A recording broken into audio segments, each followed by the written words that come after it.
le Seigneur Yeshua. Que toute la gloire et l'honneur reviennent à notre Seigneur. C'est lui qui nous donne encore la force. C'est lui qui nous supporte. Et c'est lui qui nous pousse encore à faire son travail. Vraiment, nous disons merci au Seigneur. Ensemble, Père, nous te disons merci. Merci encore, Père, pour ta bonté, ton amour. Merci, Seigneur, pour ta grâce. Yahweh, que toute la gloire revienne à toi seul, qui est le maître des temps et de toutes les circonstances. En ce moment, Seigneur, nous fléchissons nos genoux devant toi. Éternel, nous courbons encore devant toi, Seigneur, parce que toi, tu es grand, tu es au-dessus de tout. Père, que toute la gloire revienne à toi. Sois au contrôle, Seigneur, de tout ce que nous allons partager en ce moment avec, Seigneur, le bien-aimé, au nom puissant de Yeshua. Gloire et louange à toi, Seigneur. Amen. Donc, voilà, bonsoir à tous, bonsoir Lia. Vraiment, nous sommes toujours comme pour le moment embêtés par les problèmes techniques. Nous n'avons pas encore ce qu'il faut sur le plan même matériel, voilà, pour avoir des moyens vraiment efficaces à faire correctement, à partager correctement la parole, à faire ce travail. Non seulement il y a le bien que nous avons, que nous utilisons, et le matériel que nous utilisons, qui n'arrive pas à supporter le logiciel qu'on veut bien utiliser. Donc, on prie le Seigneur, priez le Seigneur pour que le Seigneur dispose le moyen. Vraiment, il y en a qui ont commencé à soutenir par rapport à ça. Nous bénissons le Seigneur. Dans le temps, avoir un très bon ordinateur puissant, capable d'installer et de travailler et avoir un bon réseau aussi. Voilà, parce qu'il faut il faut un bon ordinateur et puis un bon réseau pour bien partager la parole, parce que le réseau, ça part, ça revient. Voilà, que le Seigneur soit béni.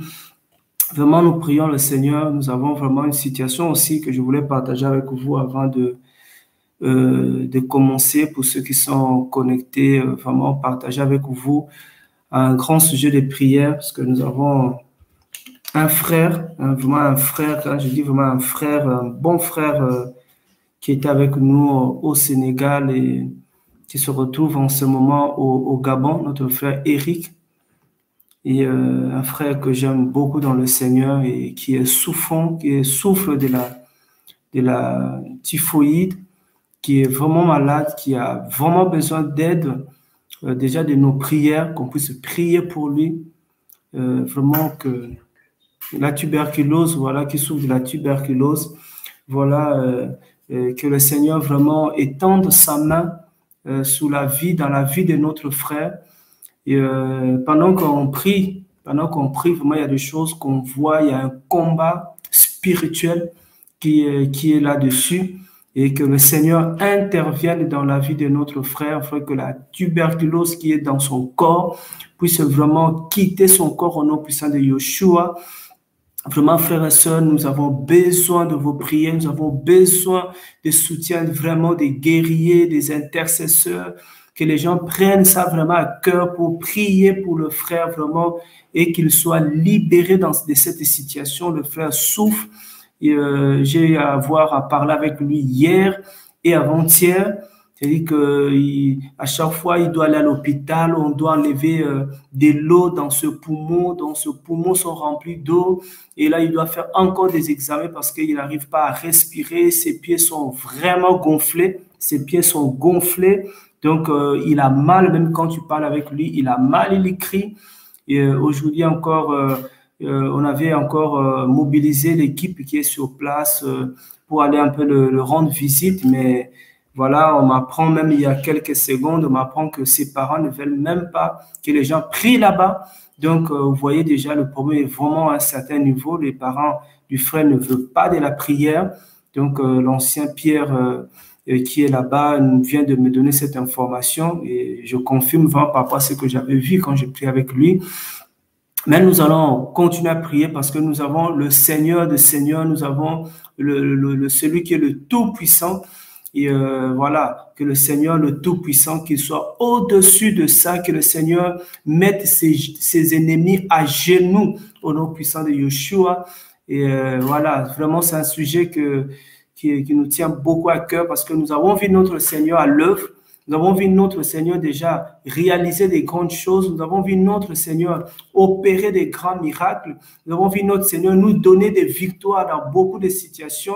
Et la Bible dit qu'il n'a pas changé, qu'il il est le même hier, aujourd'hui et éternellement. C'est lui qui a fait le miracle hier, il fait encore de miracles aujourd'hui et nous le croyons qu'il va encore faire un miracle dans la vie de notre frère Éric et qu'il va sortir de cette situation plus que encore plus fort qu'avant au nom puissant de Yeshua.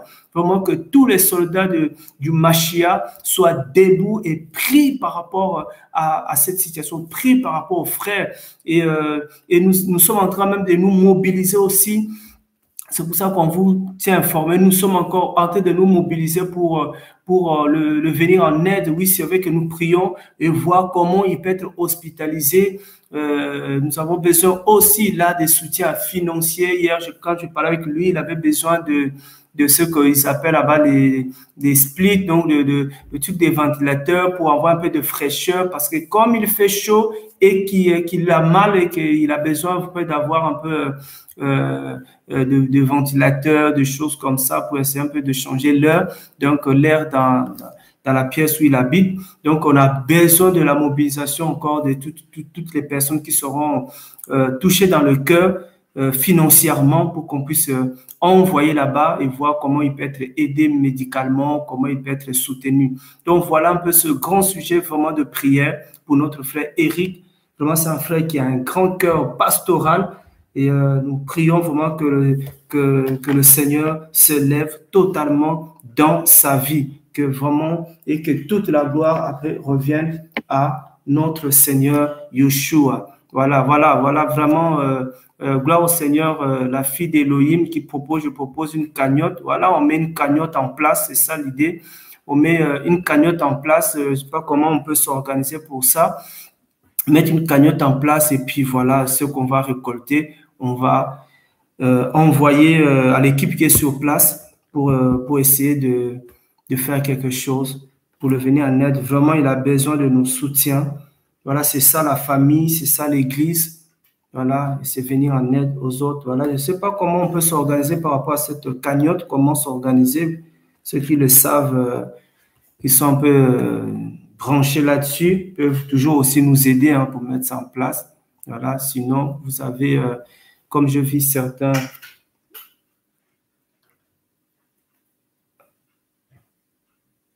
Ah, voilà, il y a déjà l'idée qui est là, voilà. Pour ceux qui veulent soutenir le frère par virement, mettre en libellé soutien Éric. Donc, si vous envoyez sur Parlons de Christ, vous faites un virement et vous envoyez et mettez en libellé, donc vous mettez un mot soutien Éric. Donc, Éric, vous mettez soutien Éric, ça va arriver et nous allons, comme d'habitude, envoyer ça vraiment. Et le Seigneur lui-même, il sait comment il va combler le reste et comment il va faire le reste. Voilà, vraiment, mettons ça en place dans toute liberté, vraiment dans la liberté, toute liberté. Soyez libres de la manière de faire. Que la gloire revienne à notre Seigneur, Yeshua, que nous voulons élever encore. Voilà, que Seigneur soit béni, vraiment, merci Seigneur. Merci vraiment Seigneur pour toute l'équipe, tous ceux qui se mobilisent pour la parole, qui se mobilisent pour le nom du Seigneur. On ne travaille que pour son nom, que son nom soit encore glorifié. Il y avait devant des familles comme ça qui n'aiment pas la prière, qui ne veulent pas prier, mais quand ils vont voir la main du Seigneur, quand ils vont voir l'amour du Seigneur, voilà, peut-être eux aussi, ils seront touchés, comme la Bible dit. Qui sais-tu, femme, si par ta conduite, tu pourras sauver ton mari? Il y a des gens qui ont besoin de voir l'amour du Seigneur se manifester et comme ça, ils vont croire en notre Seigneur. Gloire au Seigneur, gloire vraiment soit rendue au Seigneur. Et déjà, merci pour cette pensée, cette mobilisation déjà comme ça. Gloire au Seigneur. Seigneur soit béni. Voilà, frères et sœurs. Qu'on est content quand, comme la Bible dit, il y a quelqu'un dans la Bible dit, il dit, voici qu'il est doux et agréable au fait de demeurer ensemble. Mais il dit, je suis dans la joie quand on me dit, allons à la maison du Seigneur. Voilà, nous sommes la maison du Seigneur et nous sommes toujours dans la joie quand on se retrouve, même si on se retrouve comme ça par Internet, mais ça nous fait toujours la joie. On est dans la joie de voir, de lire les frères et sœurs, tous ces frères, c'est que nous lisons, Luc, voilà, Patrice, Jules, voilà, tous ces gens que nous lisons, vraiment, nous sommes dans la joie. Christ, voilà, que le Seigneur soit béni. Alléluia. Et c'est pas le frère Christ de Paris, parce que j'ai essayé encore de faire le truc là. Vraiment, le réseau n'est pas bon, ça passe pas bon. Donc, j'ai pas voulu essayer. Que le Seigneur soit béni. Vraiment, tous les combattants, tous les soldats du Mashiach mobilisés dans le monde pour l'évangile. Vraiment, que le Seigneur soit loué. Donc, voilà. Aujourd'hui, comme d'habitude, mercredi, les gens s'élèvent. Moi, je vois les gens, comment les gens s'élèvent pour la parole, pour la vérité. Ça me touche, ça me fait plaisir. Ça me fait plaisir. Alléluia. Ah, Mathilde Hollande, alléluia. Oh, c'est gloire au Seigneur. Alléluia. Alléluia. Alléluia. Que le Seigneur soit béni. Que le Seigneur soit béni. On est content. Donc, on va, c'est pas quoi ce qu'on va partager. Je voulais vraiment qu'on partage, à moins que si quelqu'un avait peut-être une question ou sinon on va attaquer un sujet qu'on avait mis comme ça. Qu'est-ce que le péché? Moi que quelqu'un avait une question qui à poser à l'église. Parce qu'on est là tous, hein, le Seigneur peut nous parler. Non, on va vraiment continuer notre travail. Allez, franchise, shalom, au Seigneur. Les temps sont graves, les temps sont difficiles. On est à la fin des temps et nous sommes en train de nous préparer par rapport au grand voyage, par rapport à l'enlèvement. Nous sommes en train de nous préparer et nous sommes de plus en plus étonnés aussi quand on voit qu'il y en a qui continuent à prêcher encore, à servir maman. Ils continuent encore à prêcher la prospérité financière, la prospérité matérielle. Et on est vraiment dépassé. On dit, mais est-ce que ces gens-là, est-ce que ces gens-là voient vraiment le temps dans lequel nous sommes? Ils continuent encore à distraire les enfants d'Élohim, les enfants du Seigneur. Est-ce qu'ils réalisent dans quel temps nous sommes? C'est vraiment, prions pour que les gens soient réveillés par rapport au temps. Voilà, les gens sont distraits, bien-aimés, les gens sont distraits. C'est comme si tout ce qui se passe et ils ne voient pas ça. Ils ont des yeux aveuglés. Ils ne voient pas, ils ne voient pas. Ah oui, mon frère Jules nous avait posé une question par rapport à Ecclésiaste chapitre. Ah oui, mon frère Jules. Tellement de choses. Ecclésiaste chapitre 10, le verset 4. Ecclésiaste chapitre 10, le verset 4. Et entre-temps, mon frère, là, je n'ai pas mis, mon frère Christ, je n'ai pas mis, comment ça se fait, je n'ai pas mis, sinon, bon, c'est pas grave. Vous allez peut-être libérer la parole, mais je n'ai pas lancé Zoom. Je ne sais même pas comment le faire en ce moment, on est déjà parti. Donc, Ecclésiaste chapitre 10, le verset 4, le frère posait la question parce qu'il voulait un peu avoir de la lumière par rapport à ça. Voilà, oui, le Seigneur revient, il reste peu de temps, mais les gens, c'est comme s'ils ne réalisent pas ces gens-là. Ils sont en train toujours de remplir la tête des gens, l'esprit des gens avec la prospérité, Mais les gens, c'est incroyable. Voilà, et Ecclésiaste chapitre 10, le verset 4, il dit, « Si l'esprit de celui qui domine s'élève contre toi, n'abandonne pas ton poste, car la guérison n'abandonne pas les grands, n'abandonne pas les grands péchés. » Voilà, c'était ça, le frère voulait comprendre que cela voulait dire. Alléluia. C'est par rapport, ça veut dire que quand on dit, si comment on dit, si l'esprit de celui qui domine sur moi, ça dit, c'est si la mauvaise, ça dit, ça c'est vraiment par rapport aux gens qui travaillent déjà, par rapport aux gens qui travaillent, on va se retrouver devant des chefs, un chef, ton chef au travail ou ton autorité, je ne sais pas qui, peut être à un moment donné des mauvaises humeurs. S'il est des mauvaises humeurs contre toi, vous voyez déjà, aujourd'hui, beaucoup de nos chefs qui n'ont pas le même esprit que nous, c'est vrai que cet esprit qui est en eux peut les manipuler, voilà, de se mettre contre nous, voilà, des fois ils sont de mauvaises humeurs contre nous. Alors, la Bible dit, ne quitte pas ton poste, que cela ne te pousse pas, parce que des fois, quand on est provoqué par des esprits comme ça, parce que la Bible nous dit aussi dans le livre des Éphésiens, hein, et que le combat, nous ne combattons pas contre la chair ni le sang.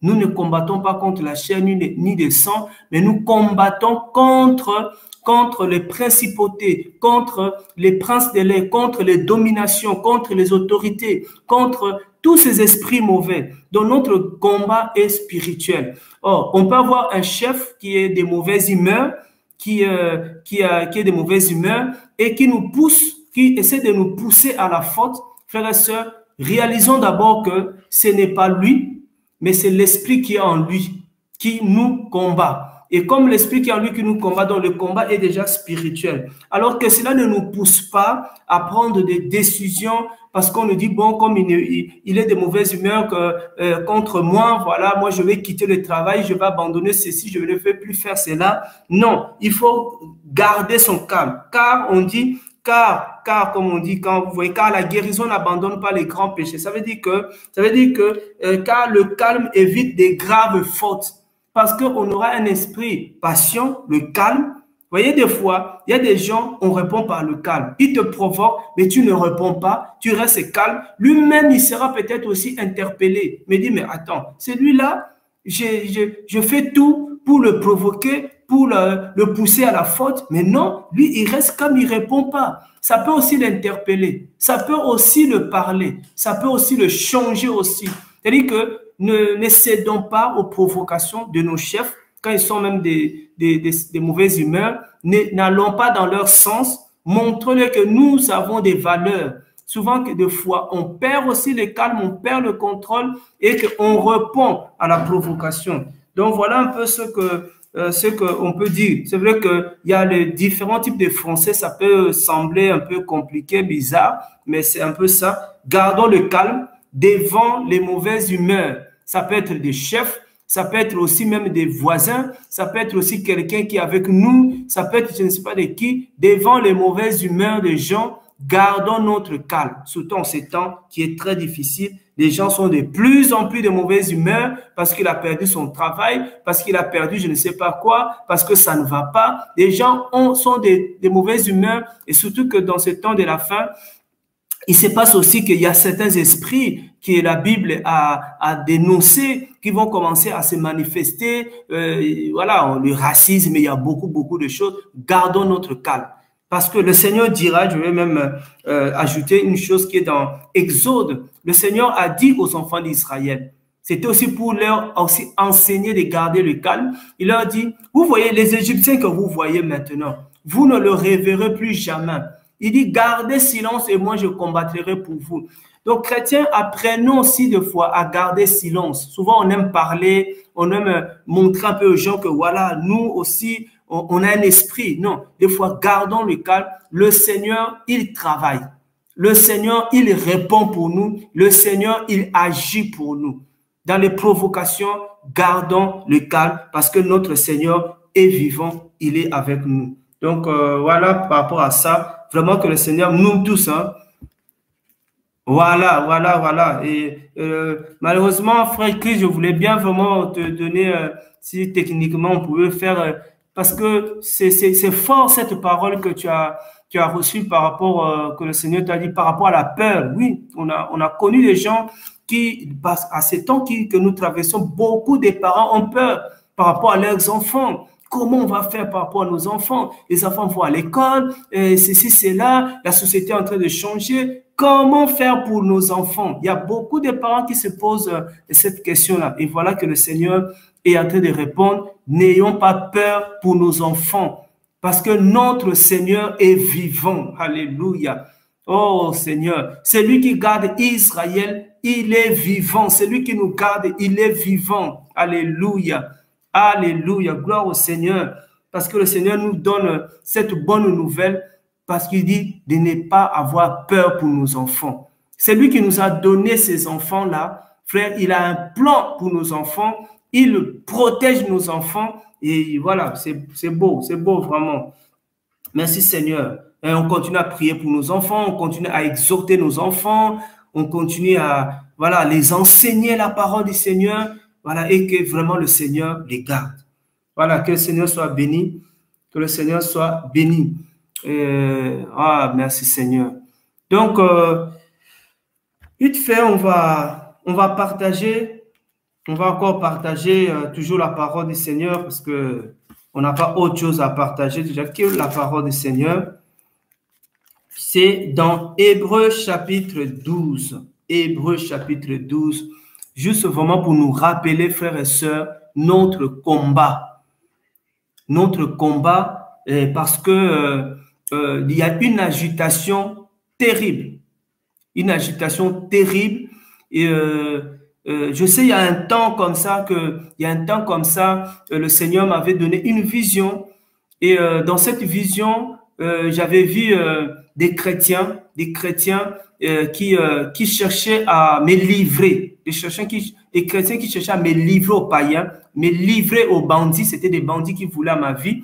Et il y avait des chrétiens qui voulaient me livrer à des bandits. Et ces chrétiens-là disaient dans leur bouche, ce qu'on te reproche, on te reproche Jean chapitre 7, le verset 7. Oh non, toi, parce que tu prêches Jean 7, 7. Et c'était vraiment vers 3 heures du matin. Et à 3 heures du matin, je me souviens, j'avais réveillé ma femme pour lui dire, est-ce que tu peux lire Jean chapitre 7, le verset 7? Et dans Jean chapitre 7, le verset 7, quand on a commencé à lire, on a pris ça, on a lu ça avec ma femme, a lu ça. Frères et sœurs, ce que j'avais découvert, c'est une mission que le Seigneur a en même temps nous confié. Le Seigneur dit dans sa parole, le monde ne peut pas vous haïr. Le monde ne peut pas vous haïr. Ça, c'est le Seigneur qui parlait. Le monde ne peut pas vous haïr, mais moi, il me hait parce que je témoigne à son sujet que ses œuvres sont mauvaises. Donc, le monde haïssait notre Seigneur Yeshua parce qu'il témoignait. Il parlait contre les œuvres de ténèbres. Il dénonçait les œuvres du ténèbre, surtout le mensonge. Le Seigneur Yeshua a dénoncé le mensonge et le Seigneur Yeshua était parti en guerre, en combat contre les œuvres de ténèbres. Et aujourd'hui, il va dire que, après à nous, le Seigneur dira, le monde vous haïra.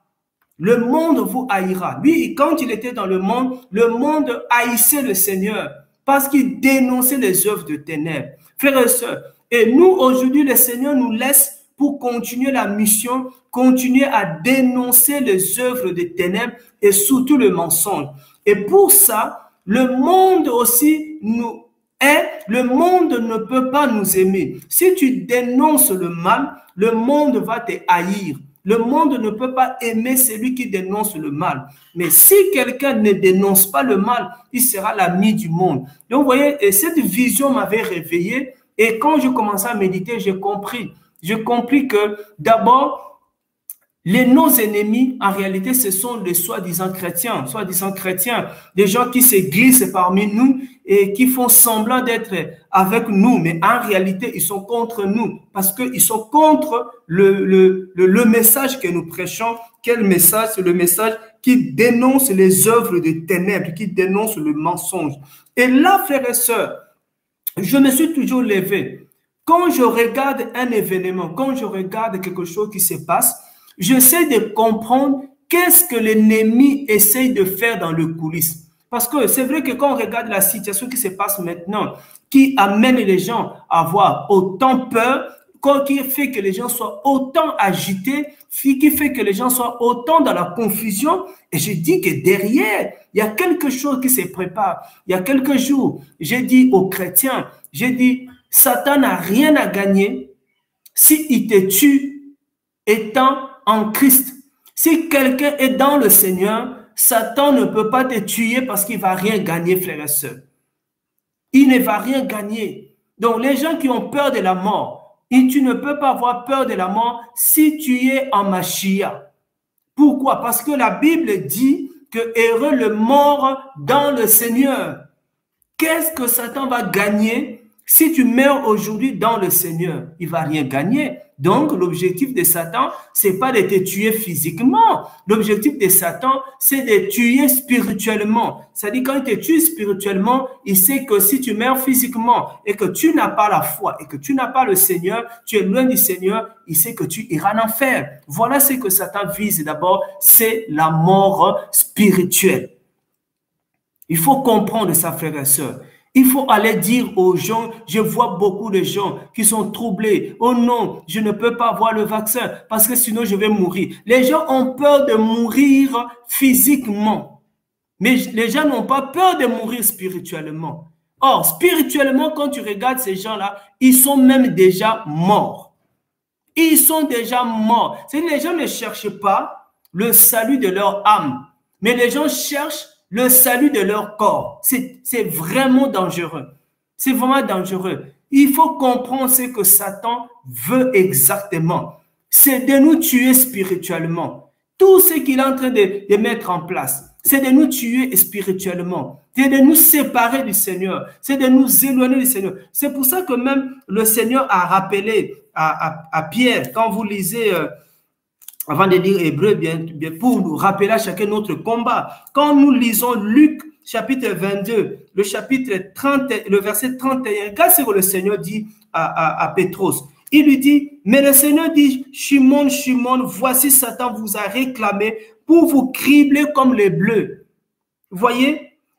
Mais moi, j'ai prié pour toi. J'ai prié pour toi, en fait, que la foi ne vienne pas te manquer. La foi ne vienne pas te manquer. J'ai prié pour toi. Frère, c'est pour ça que nous avons aussi mis en place ces temps de prière pour prier pour l'Église, pour prier pour nos parents, pour prier pour nos enfants, pour prier pour nos conjoints, afin que la foi n'arrive pas à le manquer, afin qu'il ne soit pas défailli dans la foi, afin qu'il n'abandonne pas la foi. Ceux qui n'ont pas la foi, que le Seigneur leur accorde la foi. Parce que, frères et sœurs, si quelqu'un n'a pas la foi, il ne pourra pas être agréable au Seigneur. Il ne pourra pas accéder dans le royaume du Seigneur. Et ce que le diable fait, Satan, c'est complètement de nous séparer du Seigneur, c'est de défaillir notre foi. C'est ça son combat. C'est pas de te tuer physiquement. Si physiquement tu meurs aujourd'hui et que tu as le Seigneur dans ta vie, tu iras auprès du Seigneur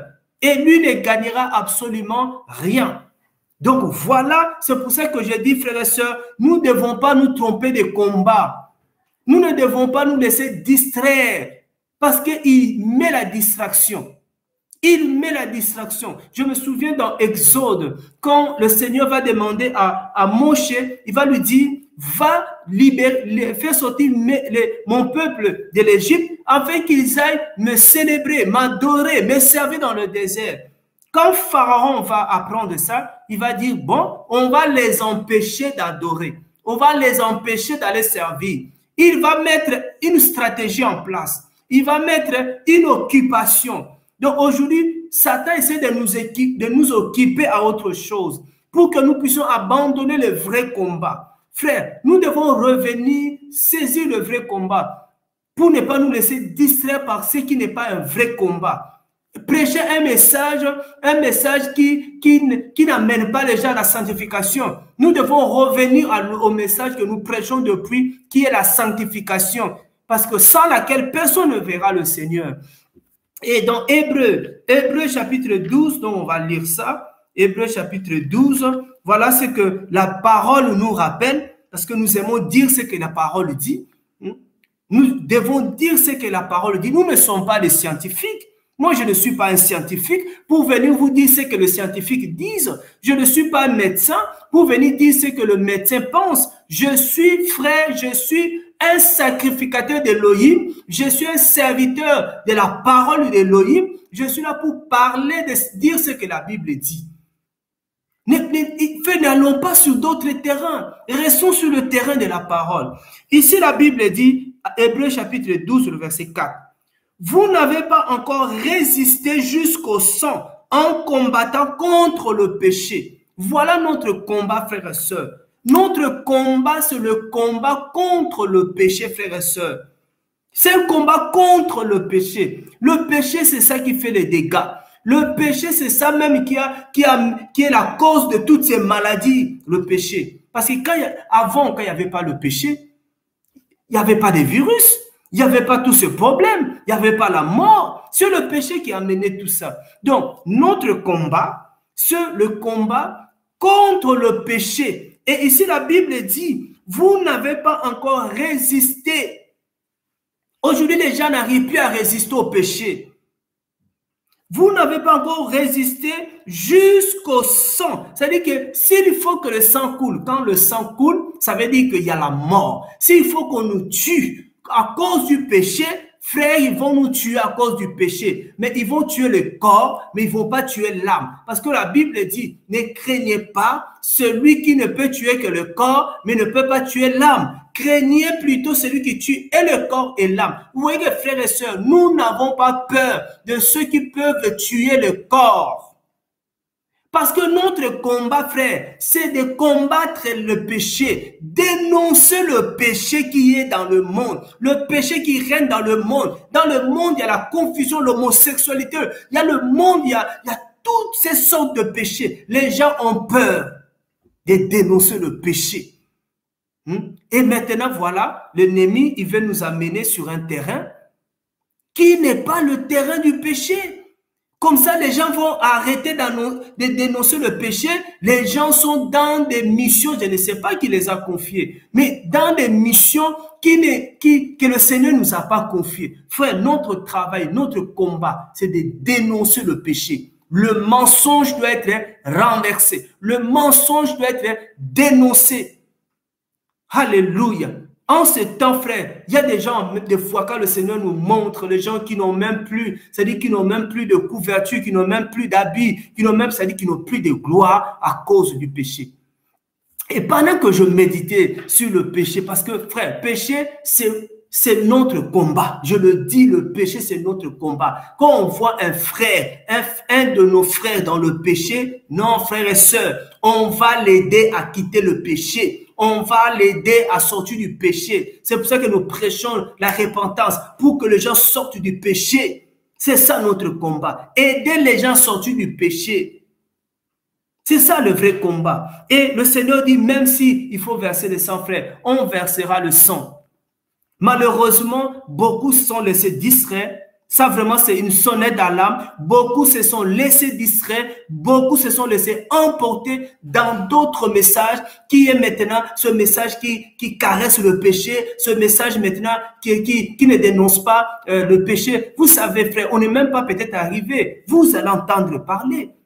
Parce que les gens ont peur de ce que Apocalypse dénonce. Ils ont des projets d'enlever Apocalypse de la Bible.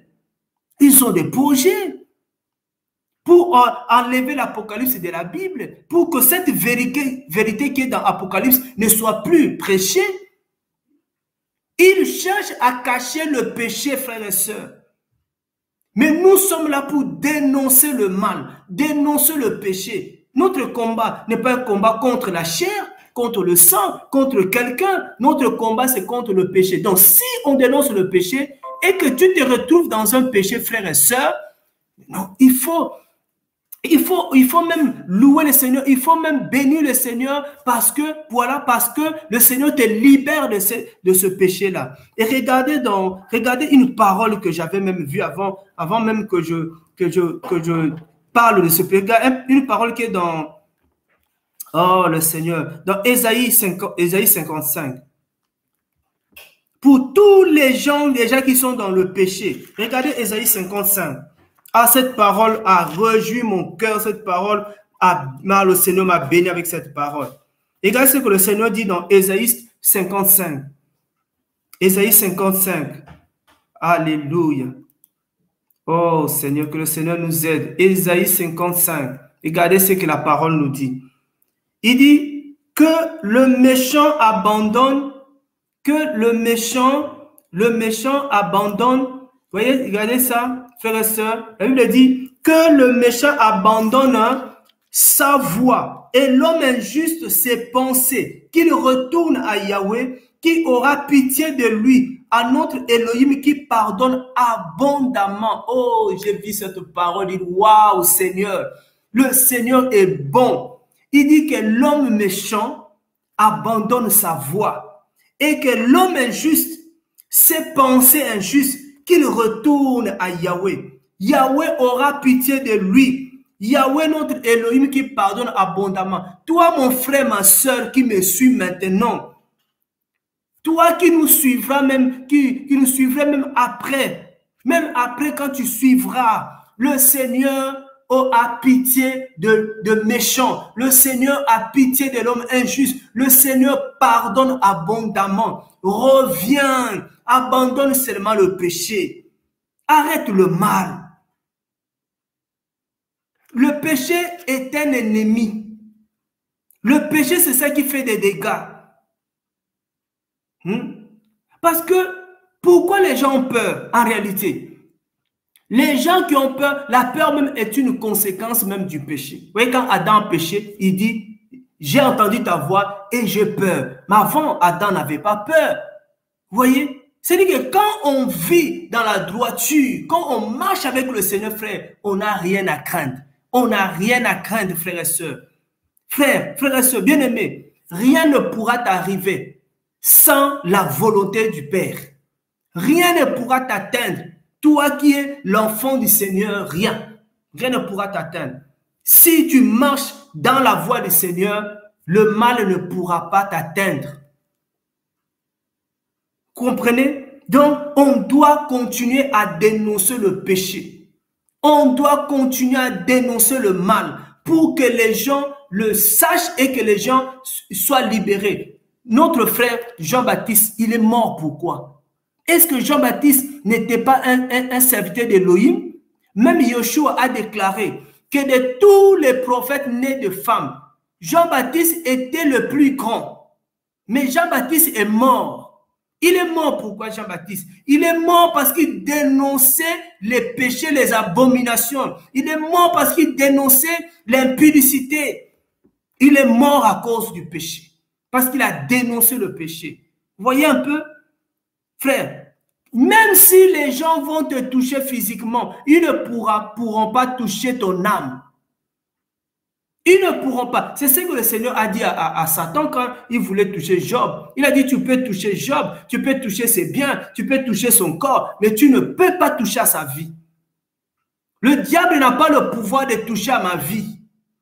Il n'a pas le pouvoir. Il n'a pas le pouvoir de toucher à celui qui craint le Seigneur, à celui qui marche dans la crainte du Seigneur. Il le sait, il n'a pas le pouvoir. C'est pour ça qu'il cherche à faire taire tous ceux qui dénoncent le péché. Il cherche à le faire taire. Tous ceux qui dénoncent le complot de l'homme, le complot de l'Antichrist, le manœuvre de l'Antichrist. Il essaie de le faire taire. Alléluia. Frères et sœurs, c'est quoi le péché? Qu'est-ce qu'est le péché? Parce qu'aujourd'hui, au lieu d'avoir la crainte du Seigneur, nous avons plus la peur du vaccin. Nous avons plus la peur de la mort. Nous avons plus la peur, je ne sais pas de quoi. Mais on n'a pas la crainte du Seigneur. Vous voyez? La Bible dit la crainte du Seigneur, c'est la haine du péché. Le péché ne nous parle plus. Je vois des gens, j'ai vu des gens qui viennent me dire, frère Attas, est-ce que je dois me faire vacciner? Est-ce que je ne dois pas me faire? Quel est ton avis? J'ai dit, je ne suis pas scientifique. Ce que je sais, c'est que mon Seigneur me garde. Mon Seigneur me protège. J'ai peur d'aucun mal. Je n'ai pas peur de mal. Parce que mon Seigneur est vivant. Mon Elohim est vivant. Demandez à tous les gens qui ne veulent pas, par exemple, se faire vacciner. Ils vont te donner des raisons. À part quelques-uns qui essayent de donner des raisons, oh, c'est la marque de la bête. Mais regarde la plupart des gens qui ne veulent pas se faire vacciner. Ce sont les gens qui croient qui ne veulent pas. Ils disent, si je prends ça, je vais mourir. Mais frère, tu mourras aussi. Vaccin ou pas vaccin, tu mourras. Mais le problème n'est pas là. Le problème est que si tu meurs, as-tu la crainte du Seigneur dans ton cœur? Si tu meurs, tu iras où après ta mort? Est-ce que la Bible nous a dit qu'on ne mourra pas? Est-ce que c'est la Bible qui nous a dit ça? Frères et sœurs, regardons d'abord le péché. Est-ce que nous avons la connaissance sur le péché?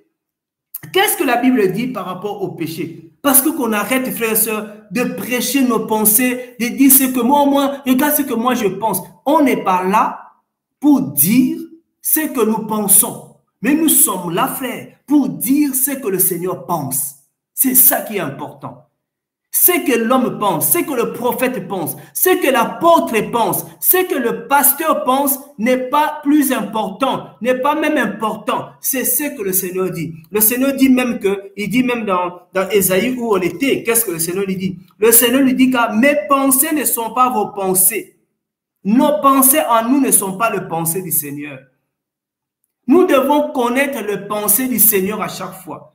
C'est pour ça que vous voyez qu'il y a des gens qui prient pour des sujets, c'est parce qu'ils ne connaissent pas le pensée du Seigneur. Si nous connaissions le pensée du Seigneur, il y a des sujets pour lesquels, frère, nous n'allons même pas prier. Nous n'allons même pas prier. Je vois les gens qui prient pour la paix entre Israël et Palestine. Je dis, mais est-ce que nous avons la connaissance de la pensée du Seigneur? Est-ce que nous avons la connaissance? Il y a des gens qui prient, Seigneur, enlève-nous maintenant. Qui est maintenant l'enlèvement? Est-ce que nous avons la connaissance de ce que le Seigneur pense par rapport à l'enlèvement? Frères et sœurs, as-tu la connaissance de la pensée du Seigneur? Souvent, ce que nous disons, ce sont les pensées des hommes. Oh, il y a quelqu'un qui a demandé, mais qu'est-ce que tel pense? Oh, frères et sœurs, ce que je pense, ce que tel pense, est-ce que c'est ça la pensée du Seigneur? Ce que nous devons savoir, frères et sœurs, nous devons revenir au Seigneur. Nous devons abandonner nos voies. Nous devons abandonner le péché. Si tu es dans un péché, arrête avec le péché parce que la Bible dit que tous ceux qui ont péché sont privés de la gloire d'Élohim. S'il y a un enlèvement aujourd'hui, est-ce que tu vas aller? Est-ce que tu vas partir? Est-ce que tu seras enlevé? Est-ce que tu seras enlevé aujourd'hui? Parce que celui qui vit dans le péché ne peut pas être enlevé. Ne peut pas. C'est quoi le péché? Et c'est un peu de revenir un peu de montrer aux gens, c'est dans la Bible, mais c'est quoi? Qu'est-ce que le péché? Nous allons voir dans 1 Jean. Comme ça, au moins, on n'appelle pas péché ce qui n'est pas péché. Parce que, frères et sœurs, nous les chrétiens, là, nous sommes tellement des spécialistes. On définit les choses selon nous. On ne définit pas les choses selon la parole du Seigneur. On appelle péché ce qui n'est pas péché. Tout est péché chrétien. Et tout n'est pas péché en même temps. Voyez? Regardez ce que la Bible dit. 1 Jean chapitre 3, le verset 4. Regarde ce que la Bible dit. Quiconque pratique le péché pratique aussi la violation de la Torah. Car le péché est la violation de la Torah. Le péché, c'est la violation de la Torah, de la loi. C'est ça le péché. Si tu connais une loi du Seigneur, tu ne la pratiques pas. Ou tu fais le contraire de ce que le Seigneur dit. Là, tu es en train de violer la loi. Et c'est la rébellion. C'est ça le péché, frères et sœurs. Nous devons avoir la crainte du Seigneur, la haine du péché. Mais tu ne peux pas haïr quelque chose que tu ne connais pas. Tu ne peux pas haïr quelque chose que tu ne connais pas. Est-ce que ce que les gens appellent péché est vraiment péché?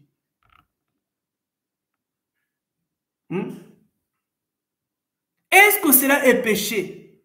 Ici, on nous dit que le péché, c'est la violation de la Torah, de la loi. Il faut d'abord connaître la loi du Seigneur Avant même de violer cette loi, il faut la connaître. C'est péché quand les gens font ce qui est contraire à la loi. Ça, c'est le péché. Maintenant, ce que toi, tu appelles péché là, ce que toi, tu définis là, est-ce que c'est la loi? C'est la loi.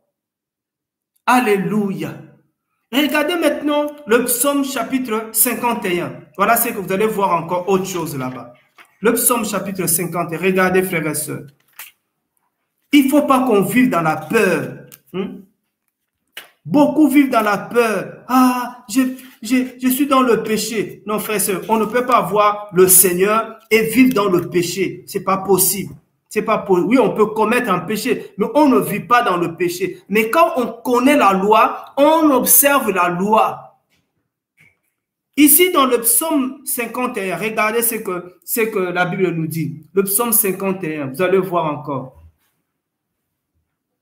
Regardez le psaume 51. Je vois quelques éléments comme ça va nous aider, frères et sœurs, de ne pas vivre dans la peur, de ne pas faire parce que tel a dit. Nous ne sommes plus là pour définir la loi du Seigneur. Nous ne sommes plus là pour réviser la loi du Seigneur. Non, frère, nous ne sommes là pour confirmer la loi. Regardez ce que le psaume 51 nous dit. Le psaume 51, qu'est-ce qu'il nous dit? Ici, nous avons David devant le prophète Nathan. Il avait commis un péché. Regarde ce qu'il dit, c'est ça qui est important. Il prie le Seigneur. Il dit, lave-moi complètement de mon iniquité et purifie-moi de mon péché, car je connais mes transgressions et mon péché est continuellement devant moi.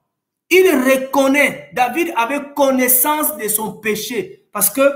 Pourquoi? Parce que Nathan, le prophète, était venu montrer à David son péché. C'est pour ça que, frères et sœurs, notre combat, c'est d'aller dénoncer le péché, afin que les gens puissent avoir la connaissance de ce péché, la connaissance de ce mal, et que beaucoup, quand ils auront la connaissance de ce péché, ils vont renoncer eux-mêmes à leur péché. Nathan n'a pas demandé ici à David de demander pardon. Nathan est venu dire à David ce qu'il avait fait. Il avait fait était mauvais.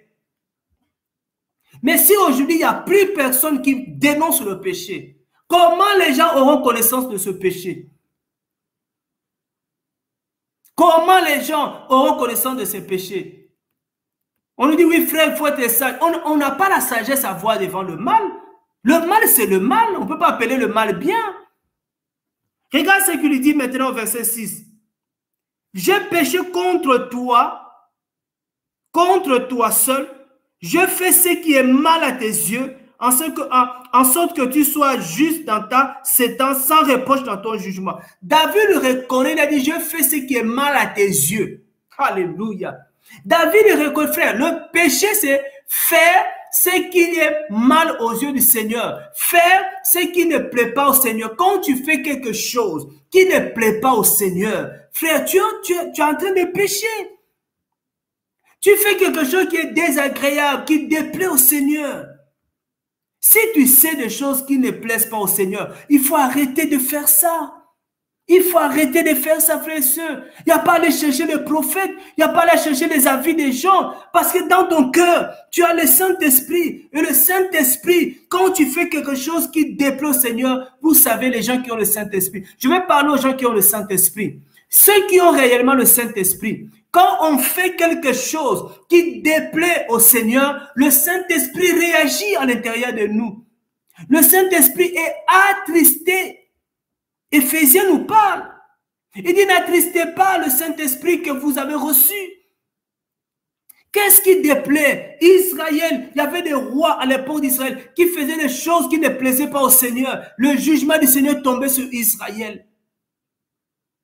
On ne peut pas voir le Saint-Esprit et faire les choses qui ne plaisent pas au Seigneur, et on vit comme si on faisait de bonnes choses. Ou nous avons le Saint-Esprit, ou nous n'avons pas le Saint-Esprit. Mais pécher, c'est faire ce qui déplaît aux yeux du Seigneur. Ce que le Seigneur n'aime pas, si tu le fais, il faut l'arrêter. Au lieu d'avoir peur de virus, au lieu d'avoir peur, parce que frère, je vous dis aujourd'hui, je ne comprends pas, chrétien, est-ce qu'il n'y a que ça qui peut tuer? La mort est partout. Si tu ne meurs pas de virus, si tu ne meurs pas de ça, tu peux mourir d'autre chose. Tu peux mourir d'autre chose. Alléluia. Nous devons arrêter de faire ce qui ne plaît pas au Seigneur. Toutes les choses qui ne plaisent pas au Seigneur, frère, peut-être le Seigneur t'a déjà parlé. Peut-être le Seigneur t'a déjà enseigné, peut-être le Seigneur t'a déjà interpellé. Tu ne dois pas oublier ça. J'ai fait ce qui est mal à tes yeux. David dit, David a reconnu. Je pense ce soir, il y a des gens qui vont reconnaître qu'ils avaient mal fait, qu'ils avaient fait ce qui n'était pas bien aux yeux du Seigneur. C'est aujourd'hui, il y a de plus en plus de chrétiens hypocrites qui se cachent. Frère, on ne cache pas le péché. La Bible dit, celui qui cache ses transgressions ne prospérera point. Mais celui qui les avoue, comme David. David reconnaît, il dit, waouh, je fais ce qui est mal à tes yeux. Purifie mon cœur, pardonne mon iniquité, pardonne-moi Seigneur, de tout ce que je fais. Yahweh, pardonne-moi ce soir, parce que ce que je fais à tes yeux, c'était pas bon. Tu sais que tu voles, tu sais que le Seigneur n'aime pas le vol, mais tu continues. Tu sais que le Seigneur n'aime pas le murmure, mais tu continues à murmurer. Tu sais que le Seigneur n'aime pas la calomnie, tu continues à calomnier. Tu sais que le Seigneur n'aime pas le mafia là, tu continues à faire. Tout ce que tu fais, tu le sais que c'est pas bien, mais tu le fais. Tu fais ce qui est mal aux yeux du Seigneur. Frères et sœurs, merci Saint-Esprit qui me souffle quelque chose à vous partager là.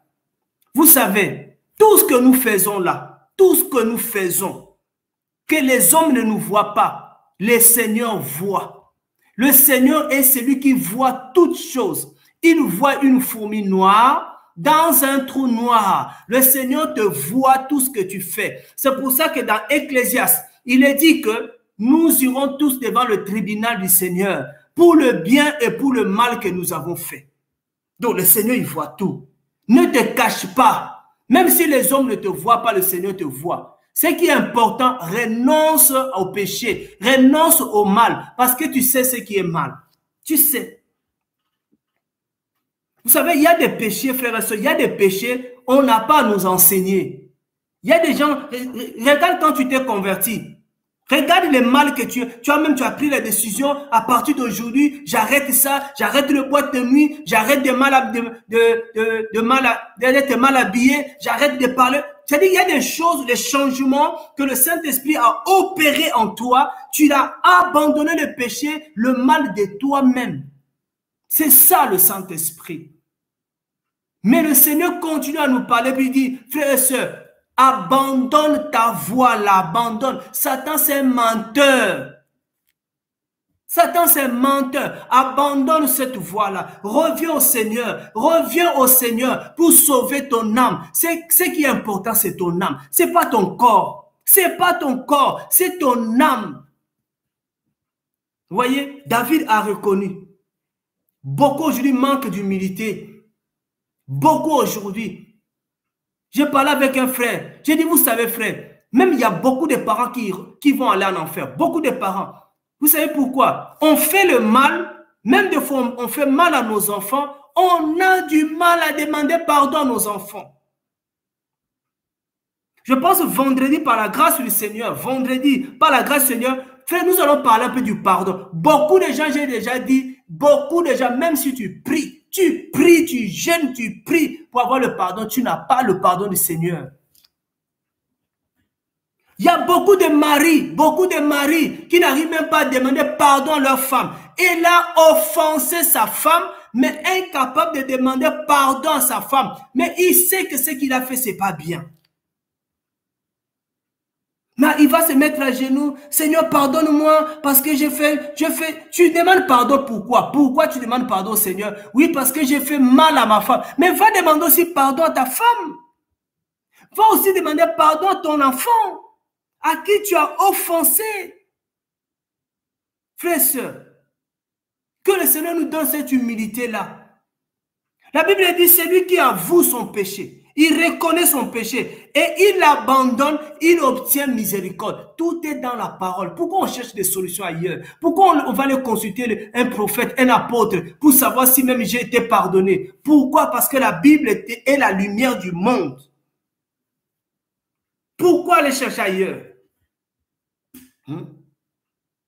Si tu marches dans la voie du Seigneur, si tu as la crainte du Seigneur, si tu fais ce qui plaît aux yeux du Seigneur, tu n'as pas à avoir peur même de ce vaccin-là. Tu n'as pas à avoir peur de ça. La Bible dit, voici les miracles qui accompagneront ceux qui auront cru en moi. Pourquoi on a peur? Le mal, le Satan n'a aucun droit sur ta vie. Il ne peut pas. Et c'est ce que le Seigneur a dit à Satan. As-tu vu mon serviteur Job? Il n'y a pas un égal à lui sur la terre. Un homme intègre qui se détourne du mal. Qui se détourne du mal. Alléluia. Satan dit que parce que cet homme-là, tu as mis un rempart autour de lui, une protection, frère. Tous ceux qui se détournent du mal, ils ont droit à la protection de Yahweh. Ah, oh Seigneur. C'est ça que Satan ne veut pas nous faire comprendre. C'est ça que les faux pasteurs ne veulent pas nous dire. Ils pensent que non, ils vont nous cacher cette vérité. Oh, je vais prier pour toi, pour que tu sois protégé. Lui-même qui va prier pour toi, pour qu'il soit protégé, lui-même n'est même pas protégé. Maintenant, la protection là, il aura ça où? Quelqu'un qui veut te protéger, lui-même n'est pas protégé. Non, frères et sœurs, c'est lui qui craint Yahweh, c'est lui qui se détourne du mal. Il a la protection de Yahweh. Il a la protection de Yahweh. Le Seigneur te protège, frères et sœurs. Quand tes ennemis, quand ils te piègent, ils te donnent le poison, le Seigneur te protège. Ils vont te mettre dans la fosse au lion, le Seigneur te protège. Ils vont te jeter dans la fournaise ardente de feu, le Seigneur te protège, frères et sœurs. Mais ils t'ont quand même jeté dans la fournaise ardente, mais le Seigneur t'a protégé là-dedans. Il t'a protégé, c'est ça le Seigneur. Il les laisse aller, ils ont amené le Seigneur jusqu'à la croix. Le Seigneur pouvait s'échapper aussi, hein. Mais il les a laissés aller jusqu'à la croix pour leur montrer sa grande puissance. C'est ça le Seigneur. Des fois le Seigneur il permet que l'ennemi touche à ton corps. C'est pour leur montrer la toute puissance de ton Seigneur. C'est pas parce que le Seigneur t'a abandonné. Le Seigneur t'a pas abandonné, frère. Mon bien-aimé, le Seigneur t'a pas abandonné. Il veut juste montrer au monde combien il est grand, combien il est avec toi, combien il est le Tout-Puissant. Il n'y a que ça. David a reconnu. David a reconnu le péché. David a reconnu. Regardez maintenant ce que Romain nous dit. Allons dans Romains chapitre 14. Vous allez voir encore. Vous allez voir. Oh, que le mensonge tombe aujourd'hui encore. Regardez Romains 14. Qu'est-ce que la Bible dit? Romains 14, 23. Frères et sœurs, il faut que tu aies la connaissance de la parole que le Seigneur t'a donnée. Ton époux t'a donné la parole. Je disais au bien-aimé un jour, j'ai dit, vous savez, il y a des hommes, on est là, et des hommes et des femmes, le jour de leur mariage, ça fait des échanges de paroles, des promesses que les gens ne tiennent même pas. Les gens ne tiennent même pas ces promesses-là. Mais quand notre époux nous a fait des promesses, il tient à ces promesses-là. Il tient à ses promesses. C'est ça le véritable époux. Il dit, Romains 14, 23, il dit, mais celui qui doute est condamné s'il mange, parce que cela ne vient pas de la foi. Or, tout ce qui ne vient pas de la foi est péché. Vous voyez le péché? Le péché, c'est tout ce qui ne vient pas de la foi. Tout ce qui n'est pas le fruit d'une conviction. Ça, c'est un péché. Il faut d'abord que tu sois convaincu de ce que tu fais. C'est pas parce que tout le monde prie que tu dois prier. C'est pas parce que tout le monde évangélise que tu dois évangéliser. C'est pas parce que tout le monde crie que tu dois crier. C'est pas parce que tout le monde fait ça, tu fais. Non, tu le fais parce qu'il y a la conviction dans ton cœur. Mais si tu fais pour faire, tu es en train de pécher. Tu es en train de pécher. Homme sans conviction, tu pêches. Vous voyez? C'est pour ça que le Saint-Esprit, Il joue le rôle, il joue bien son rôle de mettre la conviction dans le cœur. Voyez? Donc, nous devons comprendre, frères et sœurs, on n'est pas là pour imposer quoi que ce soit à quelqu'un. On n'est pas là pour inciter quelqu'un à faire quelque chose que lui-même pense que ce n'est pas bon. Non, non, frère. Si on arrive à ce point-là, nous ne sommes plus les serviteurs de Yeshua. On ne force pas les gens. Même comme on dit, on force les gens à être pour être baptisés. On ne force pas quelqu'un à entrer dans l'eau de baptême. On ne force pas quelqu'un. C'est de la conviction. Quand il y a conviction, c'est qu'il y a compréhension. C'est que j'ai compris. J'ai compris ce que je fais. Mais si on te force à faire quelque chose, tu vas faire sans conviction, tu vas pécher. Tu vas faire ça aujourd'hui, demain, tu vas renier ça. Tu vas renier ça. Mais si tu fais des choses par conviction, parce que tu as compris, frère, là, tu es dans toute la liberté. Tout ce qui n'est pas le fruit d'une conviction est un péché. C'est péché. Si tu ne veux pas pécher, c'est un conseil que je te donne. Si tu ne veux pas pécher par rapport à ce que tu fais, commence à prier le Seigneur avant de faire quelque chose. Commence à prier. Avant de t'engager dans quelque chose, commence à prier le Seigneur. Et le Seigneur va te donner la confirmation. Le Seigneur va te donner la conviction dans ton cœur. Le Seigneur te dira que c'est moi. Vous voyez, quand Joseph voulait rompre avec Marie, mais le Seigneur est venu le convaincre. Le Seigneur a dit, tu vas prendre cette femme. Parce que ce qu'elle a là, c'est la puissance du Saint-Esprit. Le Seigneur l'a convaincu, frères et sœurs. Notre Seigneur n'est pas un dictateur. Notre Seigneur ne nous impose pas. Notre Seigneur, c'est lui qui nous convainc. Ça veut dire qu'il nous amène à comprendre. Même parents que nous sommes, n'imposons rien à nos enfants, mais accompagnons-les, expliquons à nos enfants. Expliquons à nos enfants pourquoi on veut ça, pourquoi on fait ça. Au lieu de les imposer des choses. Parce qu'il y a des choses qu'ils ne savent pas. Comme parents, beaucoup de parents, ils ont imposé à leurs enfants. Ah non, moi je veux que tu sois médecin. Moi je veux que tu sois avocat. Je veux moi. Mais l'enfant, dans son cœur, il n'y a pas ça. Il y en a beaucoup qui finissent pas les études. Beaucoup, ils font des études. Après les études, il n'y a pas de suite. Et le Seigneur, il nous convainc. La Bible dit dans Jean chapitre 16, le Saint-Esprit, le Paraclet, quand il viendra, le Consolateur, il vous convaincra du jugement, de la justice, il vous convaincra aussi du péché. Si ce n'est pas un péché, frères et sœurs, tu as la conviction que ce que tu fais là n'est pas un péché. Continue à le faire. Mais si tu as le Saint-Esprit et que c'est un péché, le Saint-Esprit viendra te dire. Il viendra te dire. Ne sois pas dans la confusion. Parce que tu as la parole. Parce que tu as le Saint-Esprit. Prie le Saint-Esprit. Mais si déjà en toi, tu as déjà une pensée arrêtée.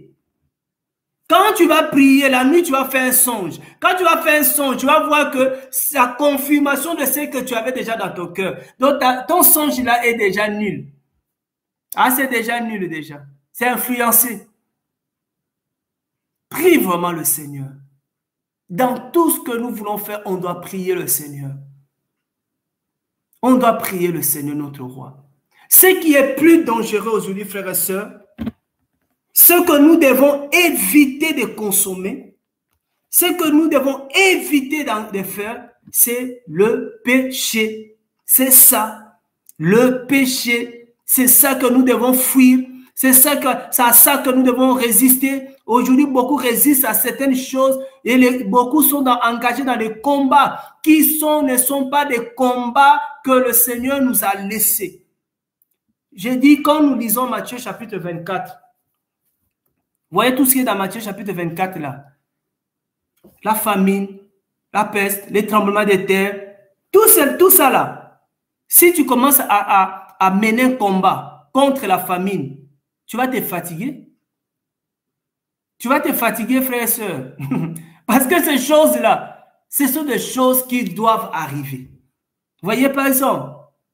Mais nous prions seulement le Seigneur que de toutes ces choses, que le Seigneur nous garde. C'est ça notre prière. Seigneur, garde-nous du mal. Seigneur, garde-nous de toutes ces maladies. Seigneur, garde-nous des tremblements de terre. Seigneur, garde-nous des pestes. Garde-nous, Seigneur, de ces virus. Seigneur, garde-nous, Seigneur, de ce vaccin. Seigneur, garde-nous. Nous devons prier pour que cela ne puisse pas avoir un effet néfaste, un effet négatif sur notre vie. C'est ça que nous devons prier. Nous devons prier par rapport à ça. C'est important, frères et sœurs, que l'Église se lève pour prier. L'Église ne prie pas, mais l'Église est dans l'agitation, l'Église est dans les débats. Nous, on n'a pas le temps. Frère, nous devons prier. Le monde prend des décisions, mais nous devons prier. Et si l'Église se lève dans la prière? Il y avait un moment donné, il y avait un roi, il complotait contre Israël, mais là où Élisée était, Élisée voyait ses plans. Élisée renversait ses plans. Frère, on peut renverser le plan de l'ennemi déjà dans la prière. Tout ce qui est plan de l'ennemi contre les enfants d'Élohim doivent être renversés dans la prière. Dans la prière. Il faut que l'Église se lève dans la prière. On arrête les débats. Vous savez ce que je suis en train de remarquer? Plus on fait des débats, plus l'Église est divisée. Aujourd'hui, même l'Église est divisée, le pro-vaccin et le contre-vaccin. Voilà la division. Mais qu'est-ce qu'on peut faire dans la division? Qu'est-ce qu'on peut gagner dans la division, frères et sœurs? Non, Église, nous devons être unis. Église, nous devons nous lever dans la prière. Église, notre travail, c'est sauver les âmes et non sauver les corps. C'est sauver les âmes. Voyez un peu, frères et sœurs, le péché, c'est la violation de la Torah. Quand tu commences à violer la loi du Seigneur, tu es en train de pécher. Quand tu commences à faire ce qui est mal aux yeux du Seigneur, tu es en train de pécher. Quand tu fais ce qui n'est pas le fruit d'une conviction, tu es en train de pécher. Vous voyez? Pour que tout ce que le monde est en train de mettre en place ne puisse pas avoir un effet sur toi, tu dois être dans la crainte du Seigneur. Mais quand on voit beaucoup dans la rébellion, quand on voit beaucoup dans l'hypocrisie, quand on voit beaucoup dans le murmure, quand on voit beaucoup dans les condamnations, on voit beaucoup dans le calomnie, frères et sœurs, dans le mépris, tu ne peux pas être protégé. Tu ne peux pas être protégé. Voilà le message du Seigneur. Le Seigneur dit, si l'homme méchant abandonne sa voie, l'homme injuste abandonne ses pensées, revienne à Yahweh Elohim, il aura pitié de lui. Il aura pitié de lui. Il lui accordera le pardon en abondance. Ce soir, c'est ce que je veux te dire, frère et sœur. Abandonne tes péchés. Abandonne tes pensées injustes. Reviens au Seigneur. Le Seigneur aura pitié de toi. Demande pardon, Seigneur. Reconnais le mal que tu as fait devant le Seigneur. Reconnais ça. Demande pardon. Si le Seigneur te pardonne, frère, tu es libéré. Si le Seigneur te pardonne, tu es béni. Tu es heureux. Cherchons le pardon du Seigneur. Abandonnons le péché. Et nous allons voir la gloire du Seigneur. Nous attendons que la gloire du Seigneur, frères et sœurs. On ne doit pas changer des fusils d'épaule. On ne doit pas arrêter à combattre le péché. On va combattre le péché. On va dénoncer le mal. On va le dénoncer. On ne va pas reculer. On sait qu'il y a un prix à payer. On sait qu'il y a un prix à payer. On ne peut pas être de ceux qui dénoncent le mal, être amis des gens du monde. Mais moi, je ne comprends pas. Moi, à un moment, je dis, mais qu'est-ce qui se passe? On cherche à être les amis du monde. Mais comment tu vas dénoncer le mal? On ne dit pas de ne pas être avec eux, parce que si on n'est pas avec eux, si on ne parle pas avec eux, on ne pourra pas leur prêcher l'évangile. Mais on n'est pas amis avec les gens du monde. On n'est pas amis. Si tu étais ami, frère, commence seulement à leur parler, à leur dire la vérité. Tu vas voir comment ils vont te quitter. Et là, tu vas comprendre qu'ils étaient avec toi parce que tu ne prêchais pas la vérité, tu ne parlais pas la vérité, tu avais la même voix que eux, tu parlais leur langage. Mais quand tu vas commencer à parler un autre langage, il y en a qui vont te quitter. Il y en a qui vont te quitter. Frères et sœurs, voilà, que notre Seigneur soit loué.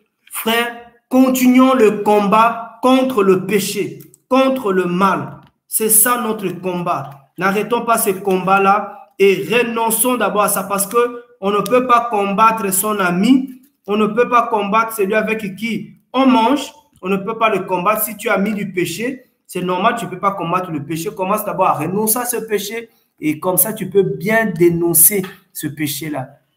Que le Seigneur, notre Père, vraiment nous aide. Voilà, qu'il nous donne la force, qu'il nous donne la force à renoncer au péché, qu'il nous donne la force à dénoncer le péché. Même des péchés qui sont dans nos familles. Comment les gens qui sont dans nos familles peuvent être sauvés? Si nous regardons, frères et sœurs, voilà, il faut la paix. Quelle paix? Ce n'est pas cette paix-là que le Seigneur nous parle, frères et sœurs.